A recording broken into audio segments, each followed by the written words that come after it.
వీళ్ళు భారతదేశం నేపాల్లోనే నివసిస్తున్నారు. అన్ని జన్మల్లోకెల్లా ఉత్తమమైన జన్మ మానవ జన్మ.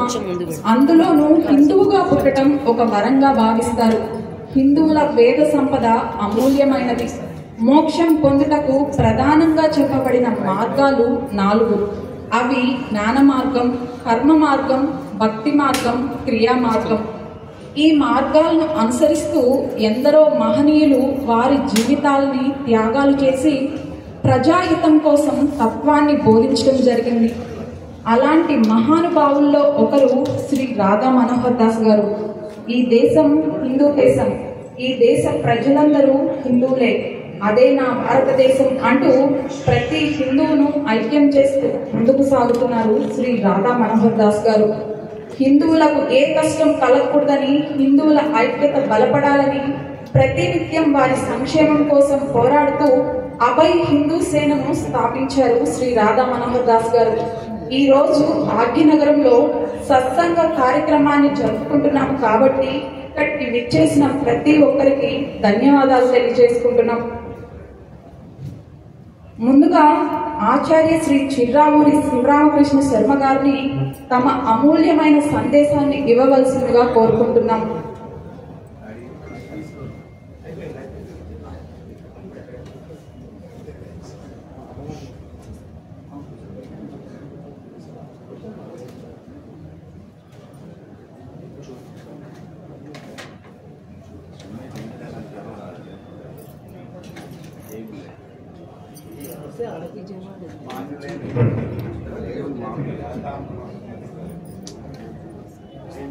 చెప్పండి శ్రీ బంగారయ్య శర్మ గారు.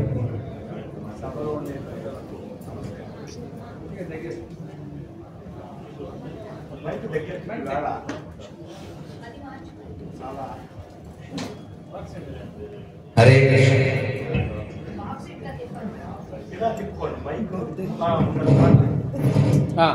ఇవాళ చాలా శుభ్రమే, ఎందుకంటే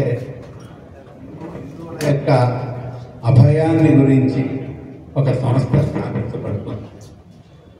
ఇది చాలా శ్లాఘనీయమైన అంశం. ఈ సందర్భంలో నాకు ఇక్కడ మాట్లాడడానికి అవకాశం ఇవ్వడం వలన నేను చాలా సంతోషిస్తూ సభా నిర్వాహకులకు కృతజ్ఞతలు తెలియజేస్తున్నాను. మీరు చాలా మందికి తెలుసో తెలీదో నాకు తెలియదు, కానీ ఇది చాలా ముఖ్యమైనది అనే విషయం మాత్రం మనవి చేస్తున్నాను. భారతదేశానికి భారత్ అనే పేరు ఎలా వచ్చింది అంటే, వెయ్యకి ఒకళ్ళకి తెలుసో తెలీదో నాకు తెలియదు. భారత పేరు ఎలా వచ్చింది? శ్రీరామచంద్రమూర్తి యొక్క వంశంలో మూల పురుషుడు ఒక ఆయన ఉన్నారు. ఆయన పేరు వైవస్వత మనువు అంటారు. ఆయన తన యొక్క పరిపాలనలో ఏ ఒక్కరికి అన్న వస్త్రాలకు లోటు లేకుండా ఒక గొప్ప వ్యవస్థను ఏర్పాటు చేశారు. మొత్తం ప్రజలందరినీ కూడా ఆ విధంగా భరించడం వలన భరతుడు ఆయన బిరుదు వచ్చింది. ఆ భరతుడు పాలించిన వర్షం భారత వర్షం. భారత వర్షంలో ఉండే ప్రజలు భారతులు. ఈ మాట బ్రహ్మాండ పురాణంలో ఉంది. కానీ మన భారతదేశ చరిత్రలో, ఇప్పుడు చదువుతున్న చరిత్రలో క్రీస్తు పూర్వం 4వ శతాబ్దంలో హిందూ మతం పుట్టింది అని చెప్తున్నారు. 1వ శతాబ్ది నుండి హిందూ దేవాలయాలు తయారయ్యాయి అని చెప్తున్నారు. ఎవరు చెప్పారు ఈ మాట?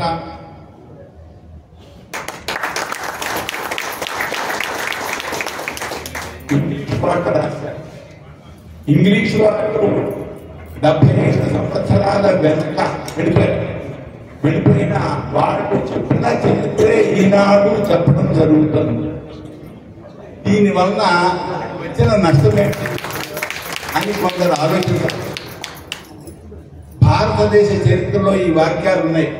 ఏమనంటే, భారతదేశం ఏనాడు ఒక దేశంగా లేదు, దీన్ని బ్రిటిష్ వాళ్ళు పాలించడం వల్ల ఇది ఒక దేశమైంది. బ్రిటిష్ వాళ్ళు పాలించడం వల్లే ఒక దేశం అయితే ఇక ఇది ఒక దేశమే కాకపోతే ఇక దాని గురించి వేరే చెప్పేదేంటి? ఇది నేనంటున్న మాట కాదు.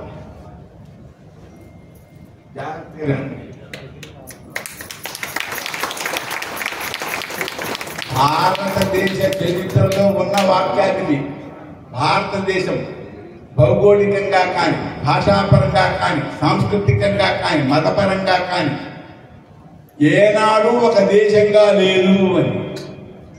ఈ లేదు అనే వాక్యాలు చదువుకున్నటువంటి హిందువుల యొక్క పిల్లలు ఢిల్లీలో చదివేటువంటి వాడు ఈ దేశాన్ని ముక్కలు చేస్తాం అంటూ నినాదాలు ఇచ్చారు. వాళ్ళు టొకటే గ్యాంగ్ అంటారు. మీరు పేపర్లో చూసి ఉంటారు. ఈ దేశంలో ఉంటూ, ఈ దేశం తిండి తింటూ, ఈ దేశం ఇచ్చినటువంటి డబ్బుతో చదువుకుంటూ ఉండే విద్యార్థులు ఈ దేశాన్ని ముక్కలు చేస్తామంటే ఈ దేశం ఏ విధంగా ఉంటుంది? ఒక దేశంలో పుట్టినటువంటి వ్యక్తులు ఆ దేశాన్ని రక్షించడం కోసం ప్రాణాలైనా సమర్పిస్తాం అనే అంకిత భావంతో ఉంటే ఆ దేశం అభివృద్ధి పొందుతుంది. వ్యక్తి కంటే దేశం గొప్పది అనే భావంతో ఉంటే దేశం అభివృద్ధి పొందుతుంది. దేశాన్ని యువత అంటే ఏమవుతుంది? అలా అన్న ఒక యువకుడికి ఎంపీ సీట్ కూడా ఇచ్చారు. ఈ మధ్య నెగ్గలేదనుకోండి, అది వేరే విషయం. అలాగే ఢిల్లీలో ఉండే ఒక నాయకుడు ఇది ఒక దేశం కాదు, ఇది కేవలం ఒక ఉపఖండం మాత్రమే అంటూ స్టేట్మెంట్ ఇచ్చాడు. డి రాజా అనేటువంటి ఆయన. ఈ రకమైనటువంటి అసందర్భమైనటువంటి పనులకు మూలమేంటి? భారతదేశ చరిత్ర. గత శతాబ్దిలో యూపీఏ ప్రభుత్వం శ్రీరాముడు లేడు అంటూ సుప్రీంకోర్టుకి స్టేట్మెంట్ ఇచ్చింది, ఎఫిడేవిట్ ఇచ్చింది. శ్రీరాముడు లేడా? శ్రీరాముడే లేకపోతే మనకు ఆదర్శం ఎవరున్నారండి? రామరాజ్యం గొప్ప ఆదర్శం గాంధీ గారి. రామరాజ్యం కోసమని చెప్పని నిరంతరం రామనామం చేస్తూ ఆయన మరి స్వాతంత్ర్యం కోసం పోరాడితే ఆయన యొక్క నిర్వహణలో వచ్చినటువంటి ప్రభుత్వం రాముడే లేడు సుప్రీంకోర్టుకి స్టేట్మెంట్ ఇస్తే, ఎఫిడవిట్ ఇస్తే అంతకంటే దౌర్భాగ్యమే ఉంది.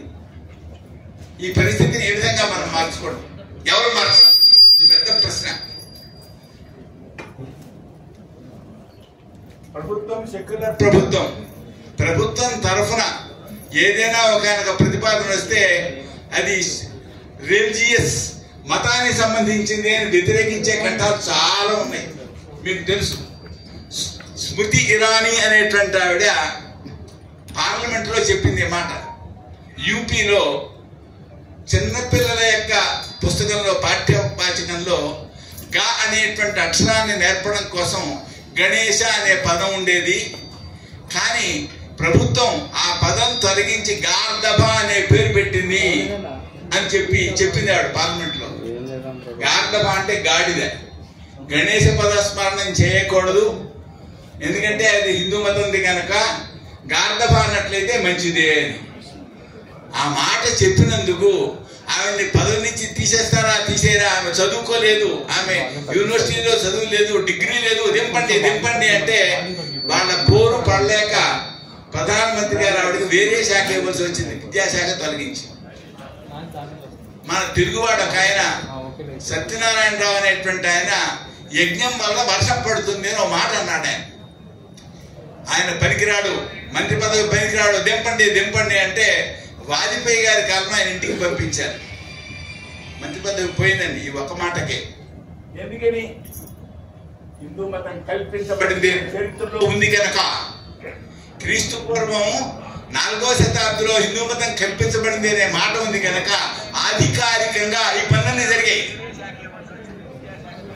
పాకిస్తాన్ లో ఒక యువకుడు క్రీడపై ఆసక్తి ఉన్నందువలన క్రీడలో భారతదేశం విజయాన్ని పొందిందని భారతదేశపు జెండా ఎగరవేశాడు.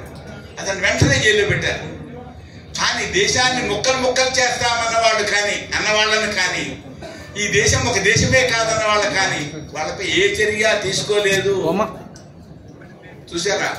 ఎందుకంటే భారతదేశ చరిత్ర ఆ విధంగా ఉంది.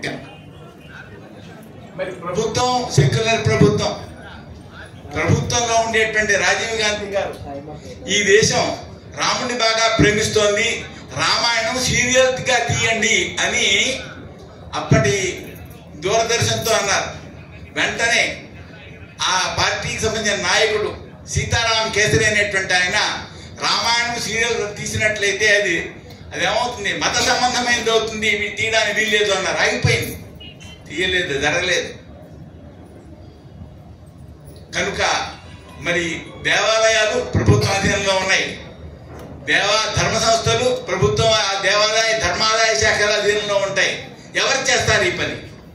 చరిత్ర ఇలా ఉంది. అదేంటండి, అది చరిత్ర కదండి, మనం ఏం చేయగలం అని మీరు అనవచ్చు. ఈ చరిత్ర కదండి అనే మాటకు నేను చేసే మనకు దయచేసి వినండి. మార్క్స్ ముల్లర్ అనేటువంటి ఆయన భారతదేశానికి చరిత్ర రాయడాన్ని పూనుకున్నాడు. ఎక్కడి నుంచి వస్తుంది చరిత్ర? పురాణాల్లో ఉండేటువంటి రాజవంశాన్ని తీసుకున్నాడు. క్రీస్తు పూర్వం 4వ శతాబ్దిలో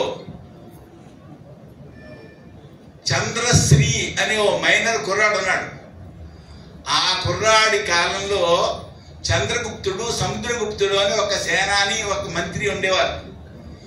ఈ చంద్రగుప్తుడు అలెగ్జాండర్తో మాట్లాడినటువంటి వాడు.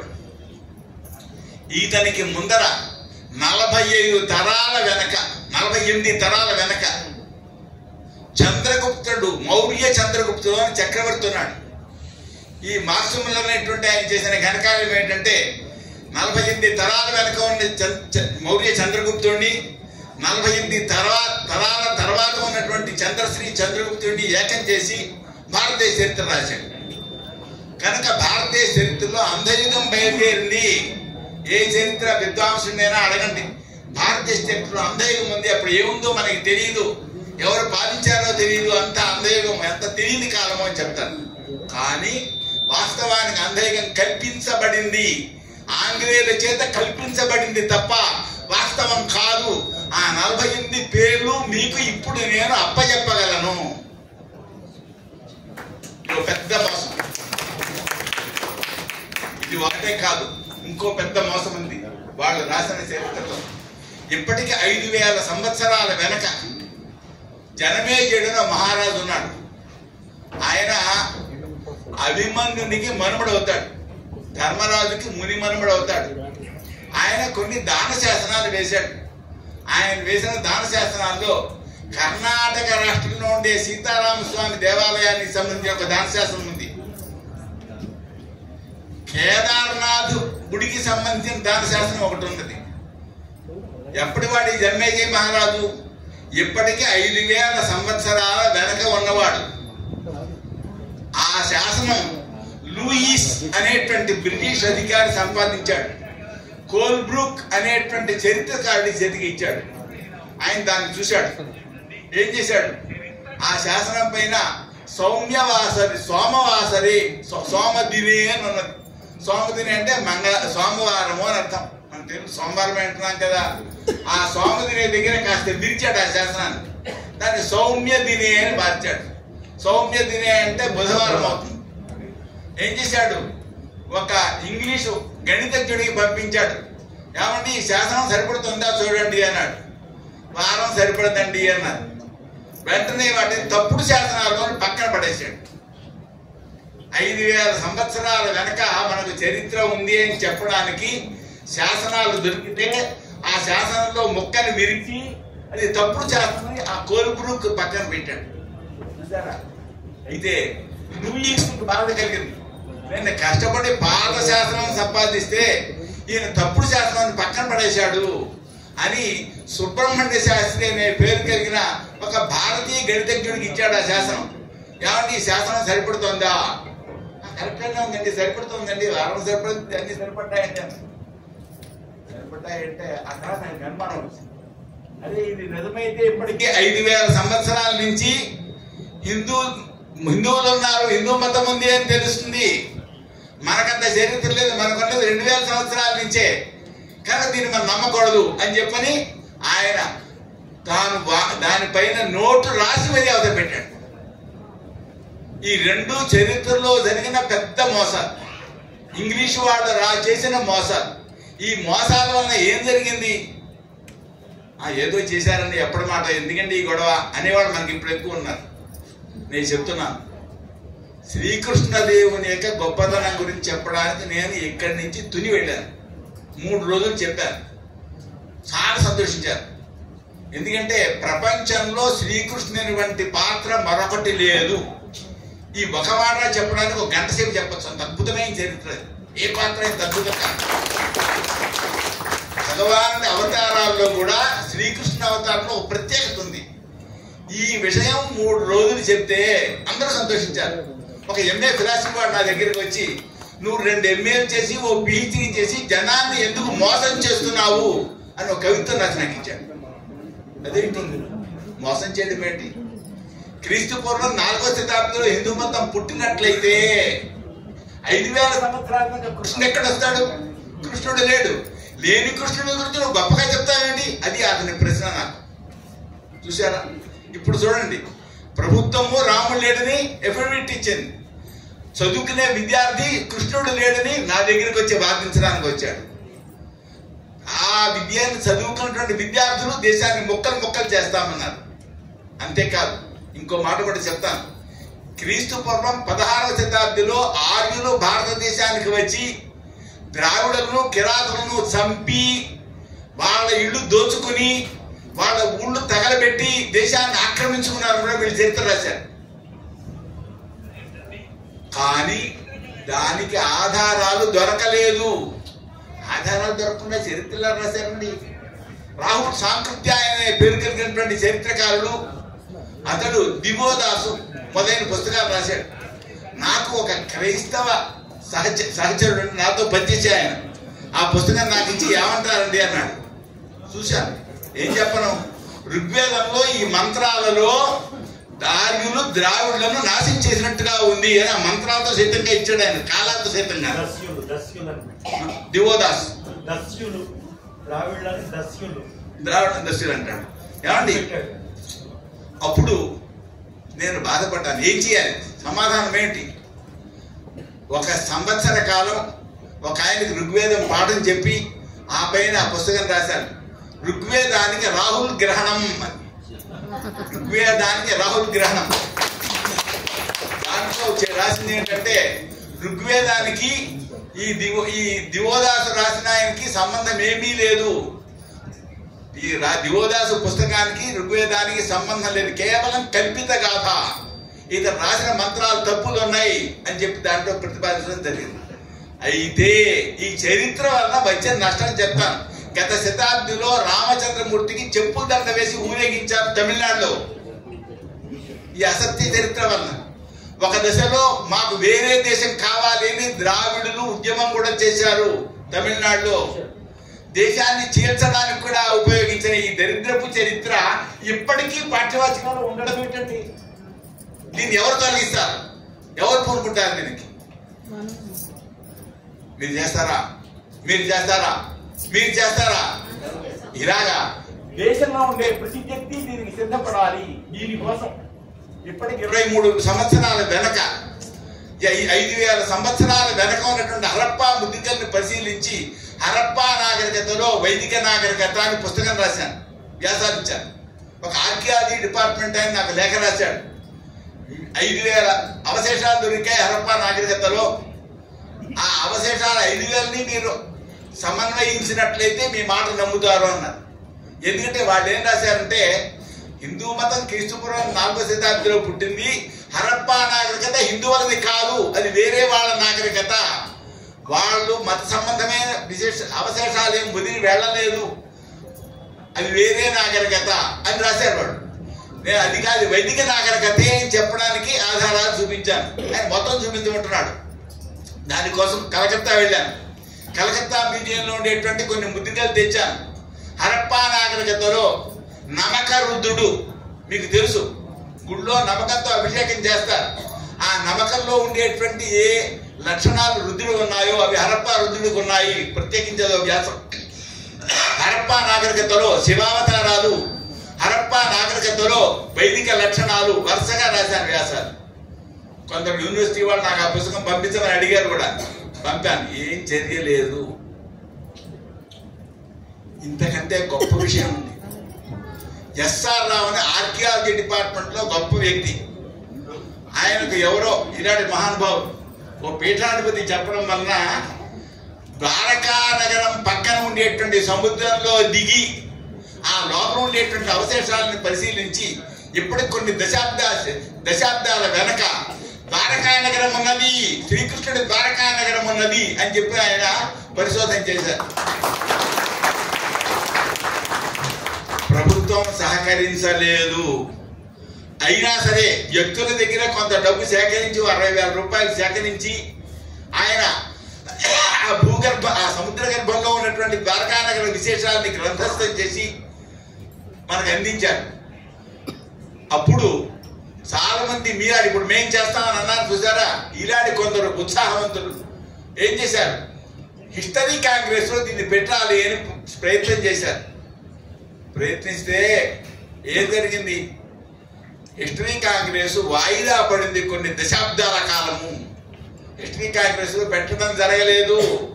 5,000 సంవత్సరాల వెనక కృష్ణుడు మనకు దొరికినా, ఆ అవశేషాలు లభించినా కృష్ణుని యొక్క చరిత్ర పుస్తకాల్లో ఎక్కలేదు. విద్యార్థులు మాత్రం కృష్ణుడి గురించి చెప్తే ఏమంటున్నారు, ఎందుకు ఈ అబద్ధాలు ప్రచారం చేస్తావు అని అంటున్నారు. చెప్పండి ఎంత ఘోరం. కనుక ఇప్పుడు చెప్పినటువంటి 3 అంశాల్లో 2 అంశాలు బ్రిటిష్ వాళ్ళు చేసినవి. ఒక అంశం స్వాతంత్ర్యం వచ్చిన తర్వాత మన చరిత్రకారులు చేసిన ఘనకార్యం. నేను 1 సంవత్సరం హిస్టరీ పాఠం చెప్పాను. హిస్టరీలో ఏముందో చెప్పనా, భారతీయులు ఎప్పుడు ఎవరితో ఎలా ఓడిపోయారో అదే భారతదేశ చరిత్ర. వీళ్ళకి విజయం పొందడం ఎప్పుడూ చేత కాదు, వట్టి సవటలు అనే భావన భారతదేశ చరిత్ర చదవడం వల్ల వచ్చింది.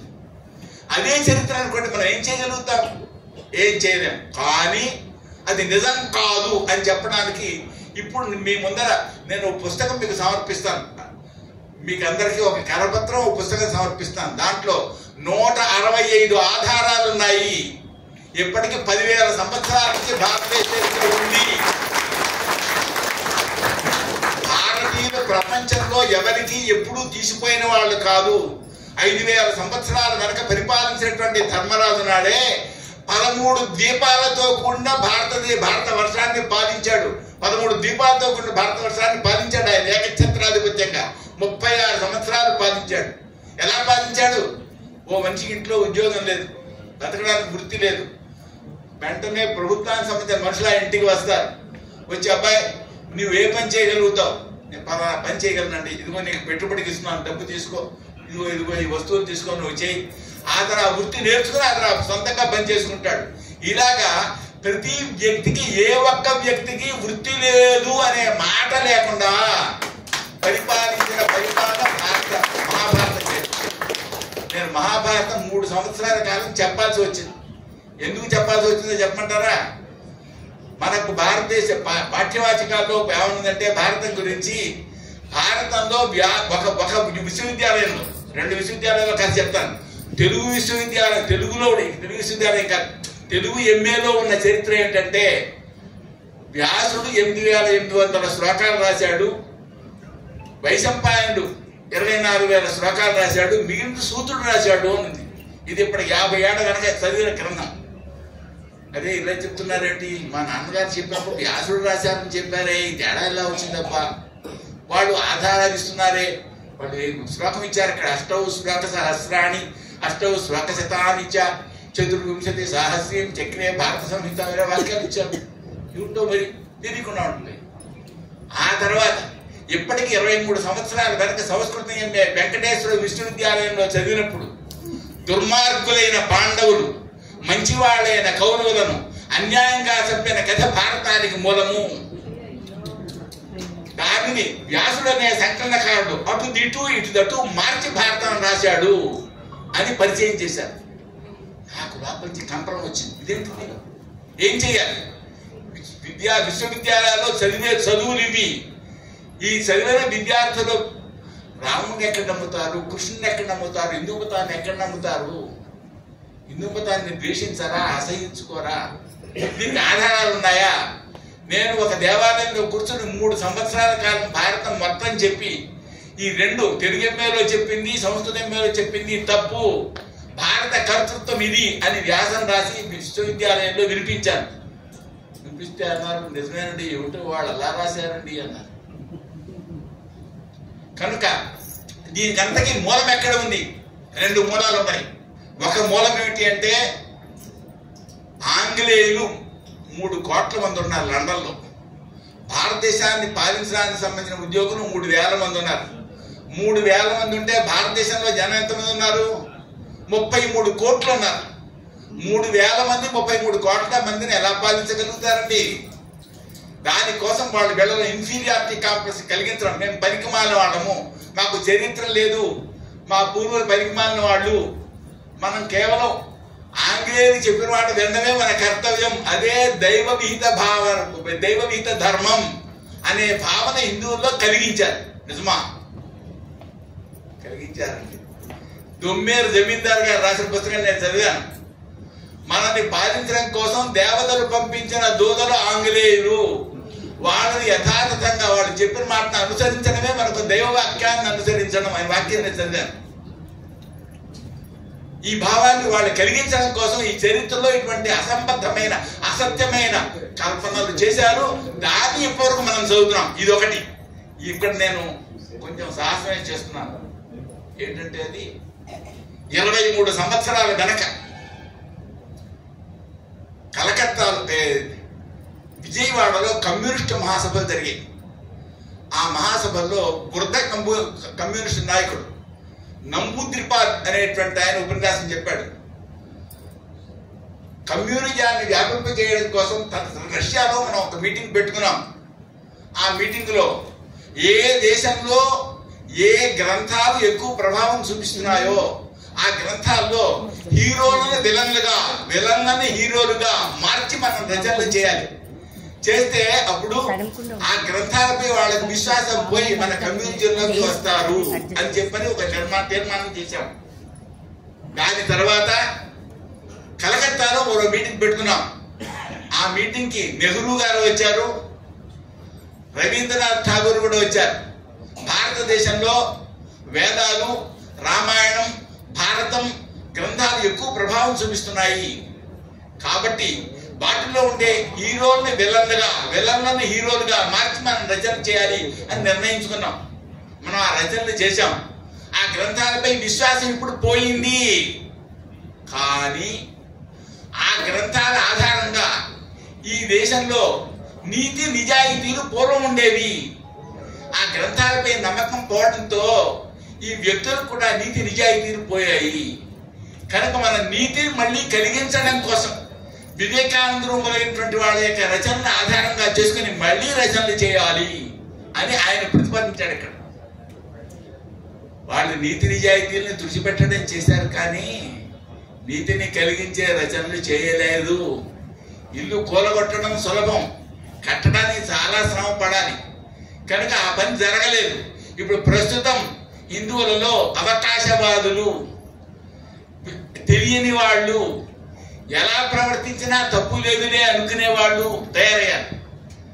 కనుక ప్రస్తుత హిందూ సమాజ స్థితికి ఆంగ్లేయులు చేసినటువంటి ఆ 2 పనులు, ఆ తర్వాత కమ్యూనిస్టులు చేసిన 3వ పని ఏది? చరిత్ర విషయంలో చేసిన అపకారం, కృష్ణుని చరిత్ర పైకి రాకుండా తొక్కిపెట్టడం అనేది జరిగింది. కనుక నేను మిమ్మల్ని అంతకుముందు పూజ్యులైనటువంటి రాధా మనోహర్ దాస్ గారిని కోరాను, అయ్యా ఈ విషయంలో మీరు కొనుక్కోండి, మీరు నాయకత్వం వహించండి, మీ మాట వినే వాళ్ళు చాలా మంది ఉన్నారు అని చెప్పారు. ఏమండి,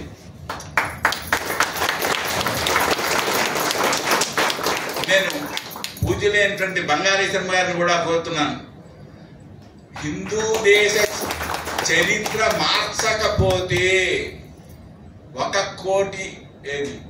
140 కోట్ల భారతీయుల యొక్క పిల్లలు ఈ చరిత్ర చదవడం వలన అది నిజమనుకుంటే తల్లిదండ్రులను కూడా గౌరవించరు. ఇప్పుడు గౌరవించటం లేదు. పూర్వం రాముడు ఆదర్శం. రాముడు ఆదర్శంగా ఉండేటువంటి కాలంలో మీరా సాహిబ్ అనే ఒక మంగలి, మనవాడి హిందువే, అతను రామస్వామి నాయుడు గారి దగ్గర సంగీతం నేర్చుకోవడానికి వెళ్ళాడు. వాళ్ళ నాన్నకి పక్షవాతం వచ్చింది అని తెలిసింది. నా చదువు కంటే నాన్న ఆరోగ్యం ముఖ్యమని చదువు వదిలేసి అతను ఇంటికి వచ్చాడు. అతని జీవితం అంతా మంగళపూరితోనే ఉండిపోయాడు.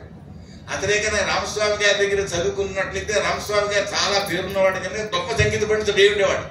అంతకంటే తండ్రికి సేవ ముఖ్యము అనే భావన ఆయన పొందాడు. ఎందువల్ల రాముడు ఆదర్శం కనుక.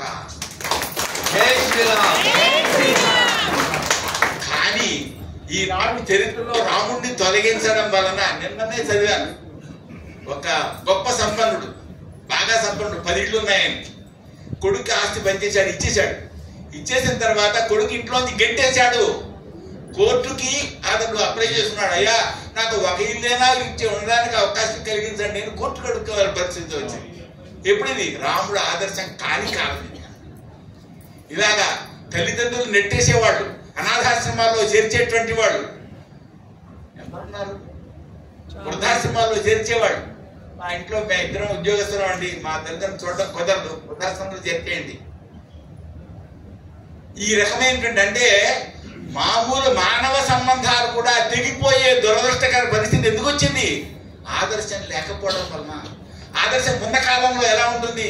భరతుడు అన్నాడు, మా అన్నగారు ఉండగా నేను రాజ్యాన్ని స్వీకరించినట్లయితే మా వంశంలో నేను ధూళి వంటి వాడిని అయిపోతాను.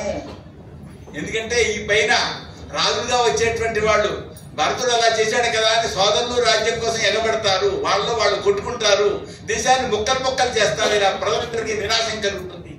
అటువంటి పరిస్థితి రాకుండా ఉండడం కోసం నేను రాజ్యాన్ని స్వీకరించను, నేను ధూళి వంటి వాడిని కాను, మా వంశం చాలా గొప్పది అన్నాడు. రాముడు ఆదర్శం కనుక. మరి ఇప్పుడు పరిస్థితి ఏమిటి? ఎంతమంది కోర్టులు కడుతున్నారు ఆస్తి పంపకాల కోసం. కనుక మన ప్రాచీనమైనటువంటి మహాచరిత్ర మనకుంది. చక్రవర్తులు ఉన్నారు, షోడశ మహారాజులు ఉన్నారు.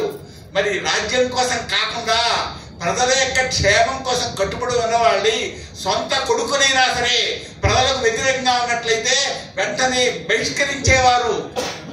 సగర చక్రవర్తి తన కుమారుడైనటువంటి అసమంజసుడిని ప్రజలకు వ్యతిరేకంగా ప్రయత్నిస్తున్నాడని గిండేశాడని రాజ్యాన్ని చెప్పేది పో అన్నాడు. మరి ఇప్పుడు తమ యొక్క సంతానం తప్పులు చేసినా వాళ్లే కావాలి, వాళ్ళ కోసమే అని చెప్పని కోట్లు కొడగొడుతున్నారు, ప్రజల్ని కొల్లగొట్టి. ఆదర్శం పోయింది, ధర్మం పోయింది, నీతి పోయింది, నిజాయితీ పోయింది. కనుక మన దేశంలో మళ్ళీ మన ప్రాచీన పరిస్థితి రావాలి అంటే ఏం కావాలి? మొదటి పని ఇది. ఈ పని ఒకటితో సరిపడుతుంది అన్నో. ప్రాచీన భారతదేశ చరిత్రను పాఠ్యవాచకాల్లో పెట్టండి. దీనికి 145 ఉన్నారు, 170 ఆధారాలు ఈనాటికి ఉన్నాయి. ప్రణవం ఉంది, మీకు తెలుసు కదా. ప్రణవం ఎవరిది? హిందువులదే కదండి.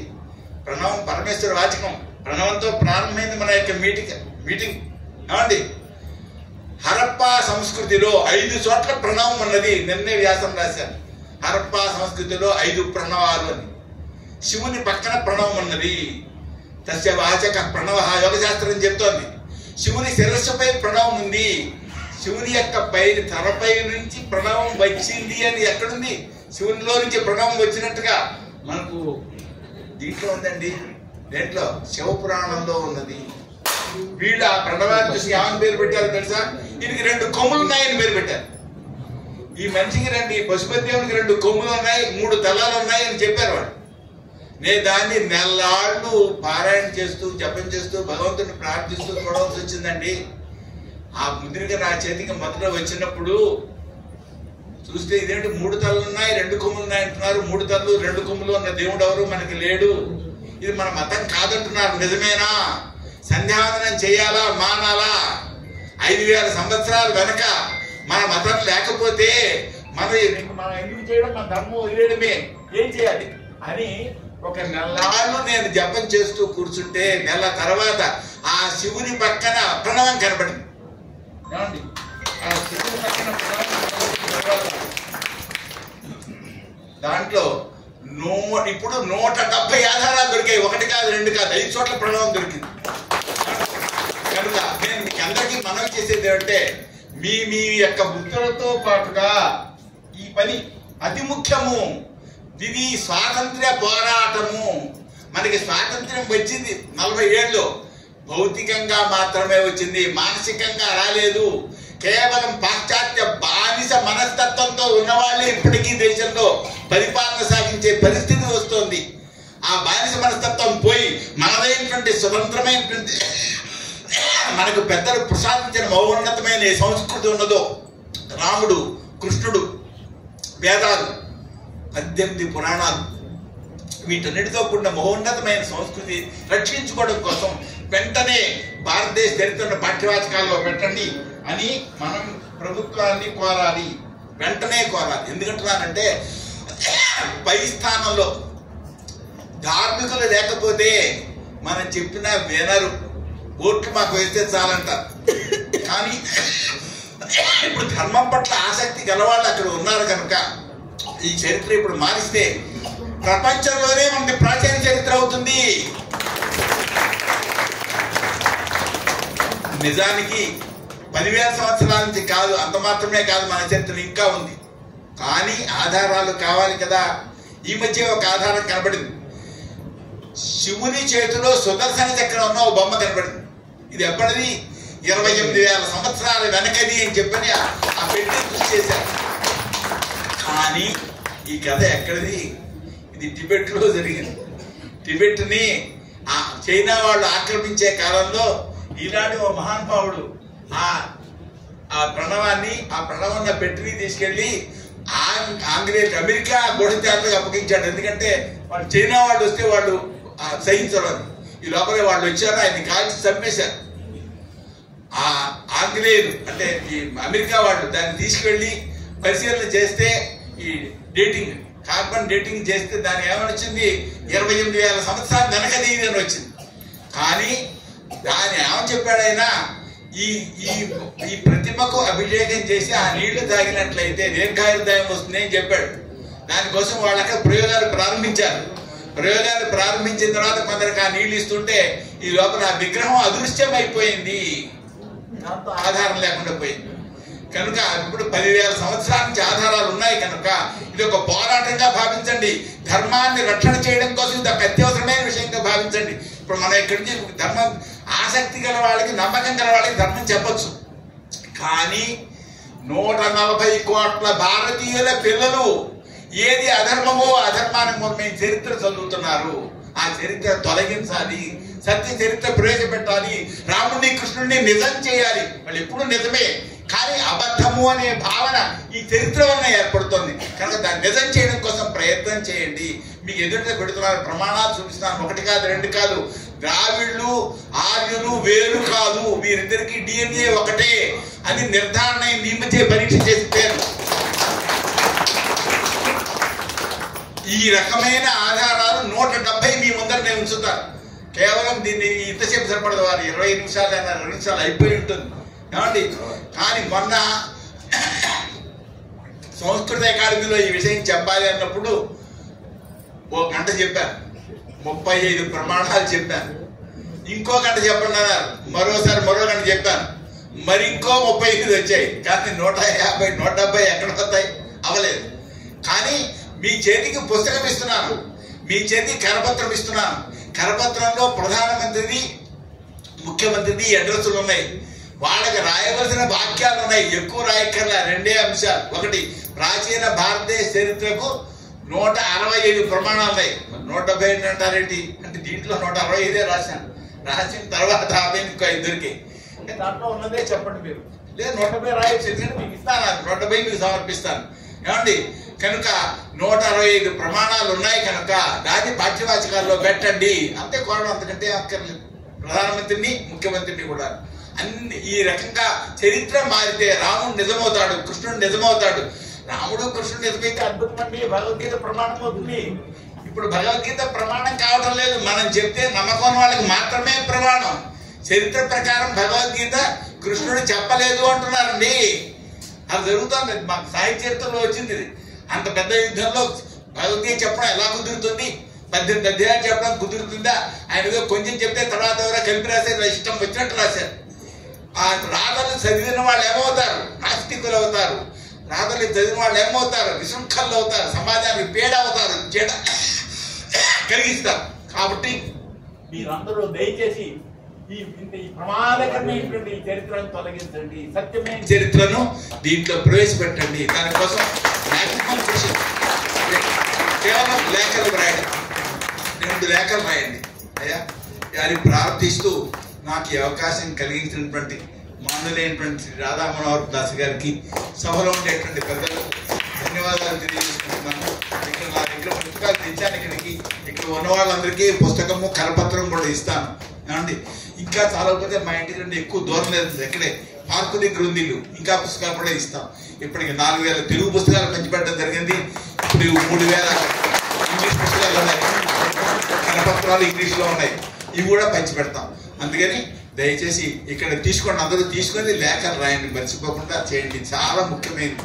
ఏమంటే అది చరిత్రలో చెడ్డగా ఉంటే మనం అన్ని నమ్మకాలు అయిపోతాయి. మొత్తం హిందూ మతం అంతా నమ్మకం అయిపోతుంది. నమ్మకమైంది కనుకనే కేంద్ర ప్రభుత్వం అలా చెప్పింది. నమ్మకమైంది కనుకనే ఆ విద్యార్థి వచ్చి నా లేకుండా అబద్ధాలు చెప్తున్నావు అనగలిగాడు.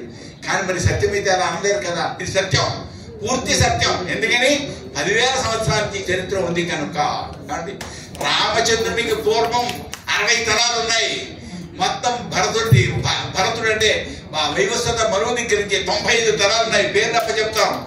ఆ 95 తరాల తర్వాత కలియుగం ప్రారంభమైన తర్వాత శాతవాహనుల వరకు కూడా పరిపాలకులు ఉన్నారు. మనకి అంధయుగం లేదు. అంధయుగం కేవలం చరిత్రకారులు కల్పించిన సృష్టి మాత్రమే. కనుక మనకు అద్భుతమైన చరిత్ర ఉంది. అద్భుతమైన మహారాజులు ఉన్నారు, మహాధార్మికులు ఉన్నారు, మహాపతివ్రతలు ఉన్నారు, మహాశూరులు ఉన్నారు. మనకి లోటు ఏమీ లేదు. ప్రపంచంలో అందరికంటే గొప్పవాళ్ళు మన యొక్క చరిత్రలో కనబడతారు. కనుక దాన్ని వెలుగులోకి తెచ్చుకునే ప్రయత్నం మనం చేద్దాం. మీకు అందరికీ ధన్యవాదాలు. భారత్ మాతా కీ భారత్ మాతా కీ. మనం ఒక పాట 2 నిమిషాలు విన్నాక తదుపరి